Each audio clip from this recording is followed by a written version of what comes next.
बौद्धिक और वैचारिक मंच जागृत के तत्वाधान में 18 मई को मुजफ्फरपुर क्लब में एक दिवसीय राष्ट्रीय सेमिनार का आयोजन होने जा रहा है। सेमिनार का विषय है बिहार में जातीय गणना और आरक्षण की सीमा, समाज एवं सरकार की भूमिका।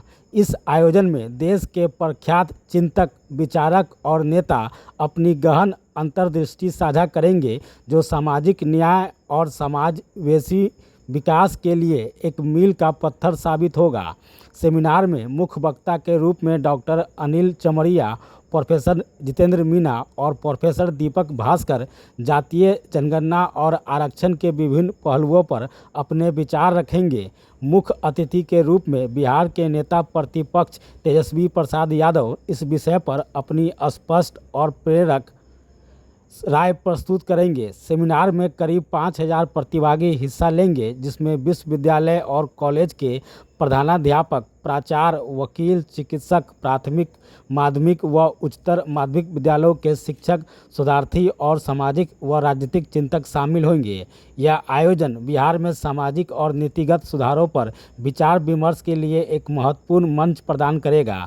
जागृत मंच के संयोजक प्रोफेसर संजय कुमार सुमन ने प्रेस कॉन्फ्रेंस में बताया कि यह सेमिनार सामाजिक न्याय और नीतिगत सुधारों के लिए जातीय गणना की जरूरत को रेखांकित करेगा।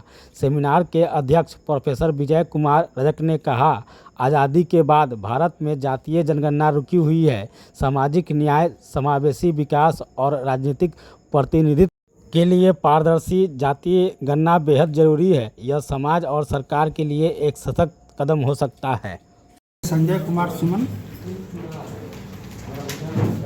हम सबों ने मिलकर एक जागृत मंच की स्थापना की है, जो बौद्धिक वैचारिक हस्तक्षेप का स्वतंत्र मंच है। इस मंच के माध्यम से समय समय पर देश की ज्वलंत मुद्दों पर कोई हल्ला नहीं सेमिनार करने की योजना है। वर्तमान में हम लोग 18 मई 2025 को मुजफ्फरपुर क्लब में एक सेमिनार करने जा रहे हैं, जिसका विषय है जातीय गणना और आरक्षण की सीमा, समाज और सरकार की भूमिका। इस विषय पर 3 भारत के प्रसिद्ध वक्ता शामिल होंगे। प्रोफेसर जितेंद्र मीना जी, जो दिल्ली विश्वविद्यालय से हैं, केएमएल कॉलेज के हैं। प्रोफेसर दीपक भास्कर जी, जो नागौर विश्वविद्यालय से हैं, और डॉक्टर अनिल चमरिया जी, जो प्रसिद्ध संपादक हैं। इसके अलावा हमारे मुख्य अतिथि माननीय पूर्व उप मुख्यमंत्री तेजस्वी प्रसाद यादव जी भी रहेंगे।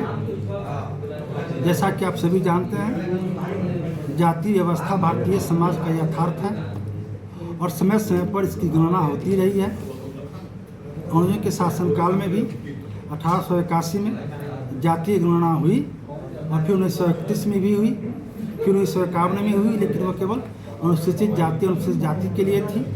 उसके बाद हमारे राजनेताओं ने समय समय पर जातीय गणना की मांग उठाती रही। यह खुशी की बात है कि वर्तमान केंद्र सरकार ने जातीय गणना की बात मान ली है। अब जातीय गणना का स्वरूप क्या होगा, कब तक होगा, और फिर इसी के आलोक में जो अनुसूचित जाति, अनुसूचित जनजाति और पिछड़ी जाति के लोग जो हाशिए पर हैं, उनका आरक्षण का लाभ जो बढ़ोतरी होकर मिलने वाला है, बढ़े हुए मिलने वाला है, 65% मिलने वाला है। उसके संदर्भ में बिहार विधानसभा से पास भी हो गया था, राज्यपाल की अनुमति मिल गई थी और फिर सुप्रीम कोर्ट के ठंडे बस्ते में वो पड़ा हुआ है।